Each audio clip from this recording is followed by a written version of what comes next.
brought to you by Hallow, the world's #1 prayer app. What up, Paul? Hey, John. How are we doing today? There we go. I'm doing great. How about you, man? Doing well. Perfect. I want to start this off saying thanks for all the help you've done for me and my relationships so far, and definitely give me a different outlook on life. So I appreciate the insight. I'm grateful, man. Hope that outlook is is a good one, not a sideways one. So, well, you sparked plenty of conversation. Let's put it that way.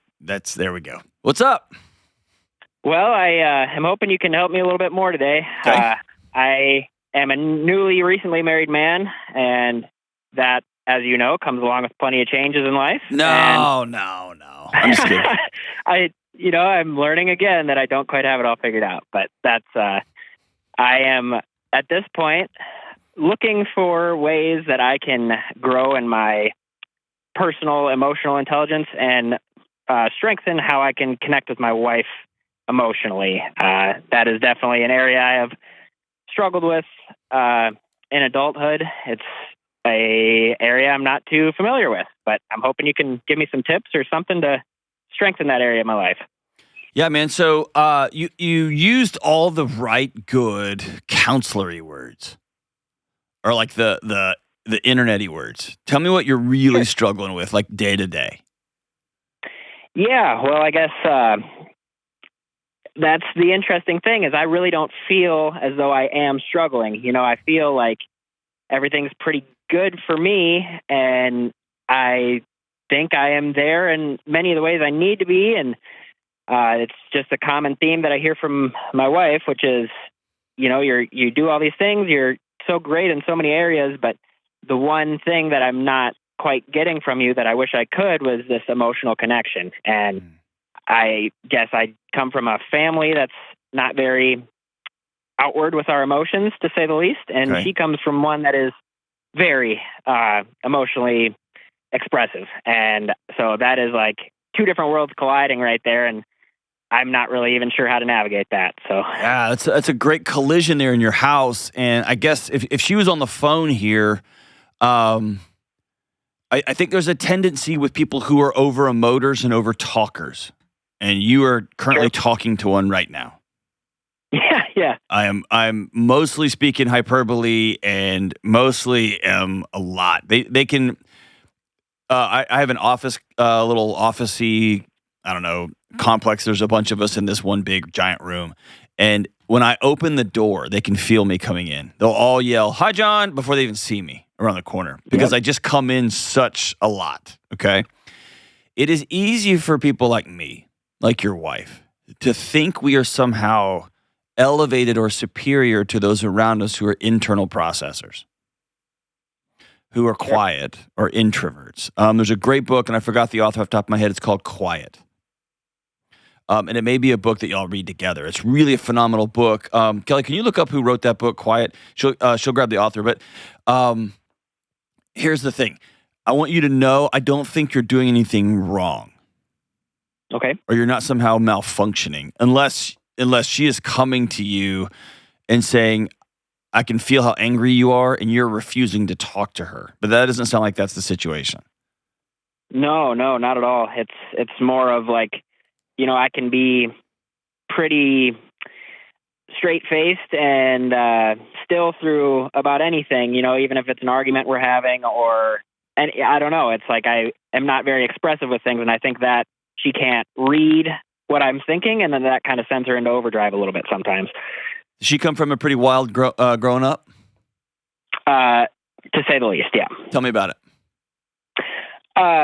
I would, separated parents and father in law enforcement, and a lot of stories I have heard of feeling like she is a regulator for her mother as a child, and I think, I question sometimes if she's looking to regulate me, perhaps, and I don't need it, and that kind of makes her question where to go next. But I'm not going to put that on her. I've never said that, but I question that. It's like, I feel like I'm okay, and I feel like things are good, right. And I perceive it as though she is always looking for something that isn't, and that is hard when seems like there's not something. Now, I started laughing when you first started talking because as you were saying it, I wrote the word down regulation on my paper, on my notes here. Oh, yeah. Okay. There you go.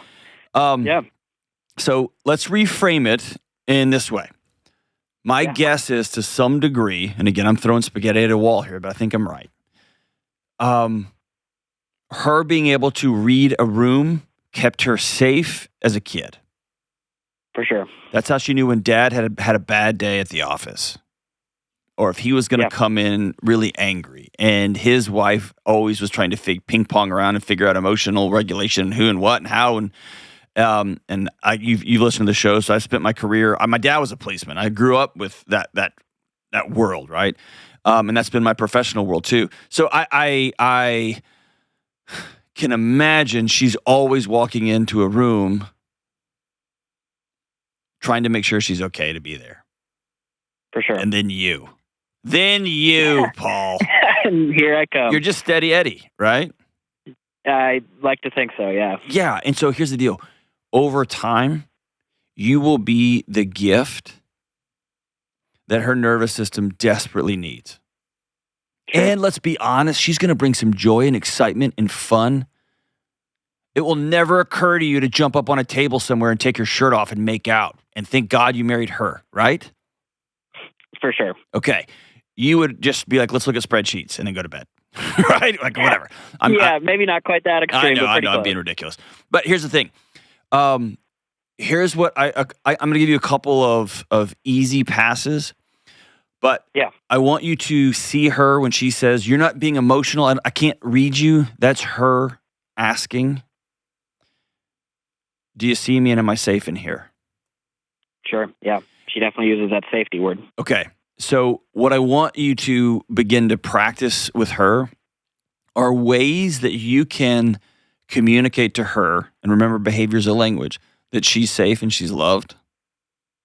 Well, you not betraying who you are, which is you're just not a demonstrative, maniacal guy.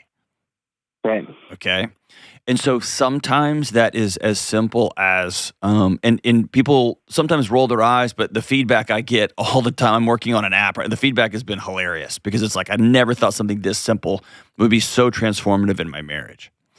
Sure. Simple things like SOS, skin on skin contact 4 times a day for about 10 to 15 seconds.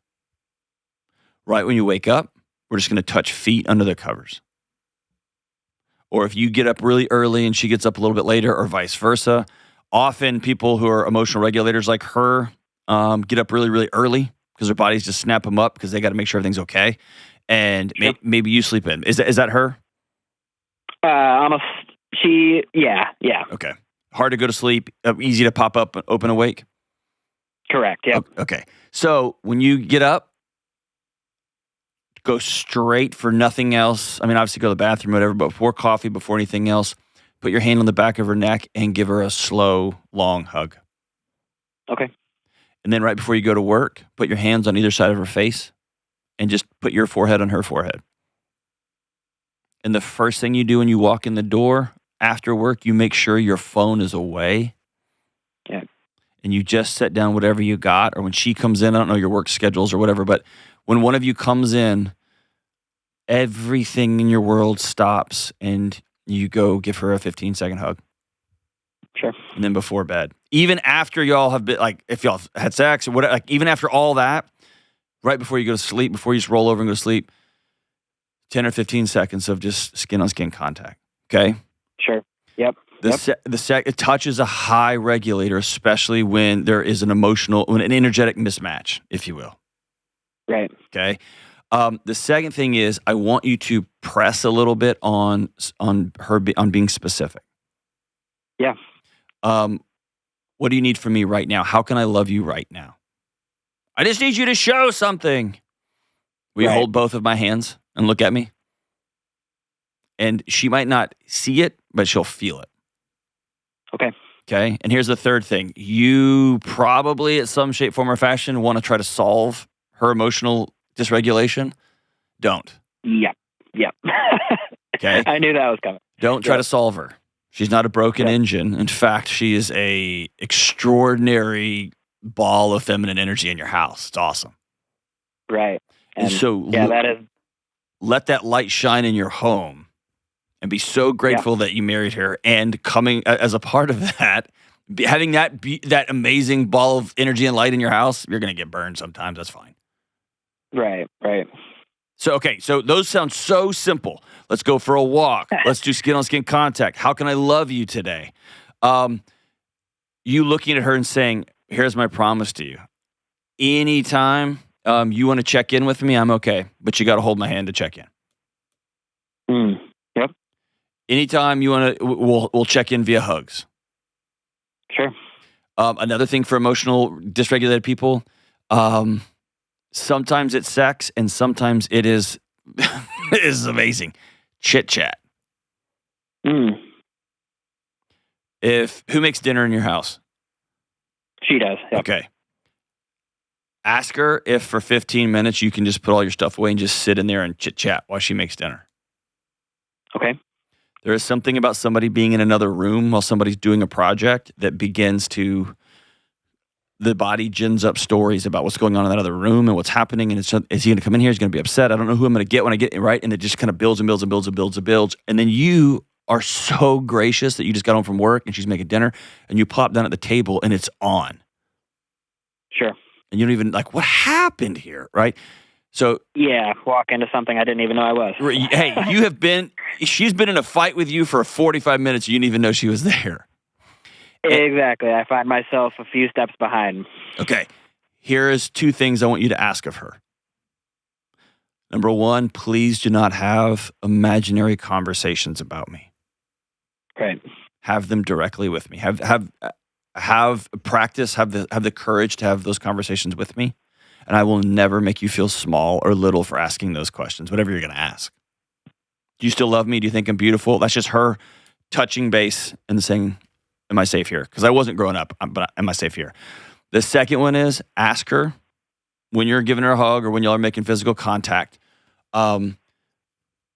will she commit to giving you the benefit of the doubt? Yeah. So when you ask a question, when you say a thing, when you bring something up, will she whisper to herself, he's on my team? He's on my team. Not, I can't believe, right? Because in her mind, she's always looking for a place where she's not safe, and you're going to say the thing the wrong way, and it's going to be proof to her nervous system that you are just like whoever else was in her life. Sure, yeah. Does that ring a bell? Yeah, definitely. Okay. And, dude, just for whatever it's worth, how old are you? 26 today, actually. Oh, congrats. Happy birthday, dude. Thank you. How old is she? 21. Okay. Y'all are right where you need to be, brother. Yeah. You're not broken. You're not crazy. Y'all are going to figure out a way to communicate with each other over time if you'll work on how can I speak in a language you can hear, and will you constantly let me know that I'm safe? And sometimes constantly letting people know I'm safe is I'm seeing you work out. I'm seeing you come home from work sweaty and tired. I am seeing dinner on the table. We're making flirty eye contact. You send me flirty text all day. You laugh at my jokes. You chit chat with me. You are always down for whatever sex stuff I'm into. Like safety is established in all kinds of different ways in relationships and romantic relationships, especially. The key here is, can we put it on the table what we actually truly need and not these proxy, you're not emotional enough or you're too emotional. Nah, that's why we love each other. Underneath that, do you see all of me and do you still love me? Am I safe here? Am I safe here? Am I safe here? Paul, you're the man, dude. You're the man. It's a bunch of tiny little fixes, not even fixes, tiny little adjustments in how y'all see each other and experience each other. And I think you're going to have an amazing long-term marriage, brother. Download the Hallow app today and get 3 free months at hallow.com/Delony.